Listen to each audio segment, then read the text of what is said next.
एका काळी कामगार राबत होते. सकाळी पहाटेपासून ते रात्रीपर्यंत. ना विश्रांती, ना हक्क, ना सुरक्षितता. पण मग आले डॉक्टर बाबासाहेब आंबेडकर. बाबासाहेबांनी कामगारांसाठी क्रांती घडवली.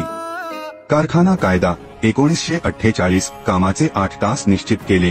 किमान वेतन कायदा 1948, प्रत्येक कामगाराला न्याय मिळवून दिला. गर्भावस्था लाभ कायदा 1956, महिला कामगारांच्या मातृत्वाचा सन्मान केला. कर्मचारी राज्य विमा योजना 1948, आजारपणातही सुरक्षिततेचा आधार दिला. आणि कामगार संघटनांचा हक्क भारतीय संविधानात कोरला.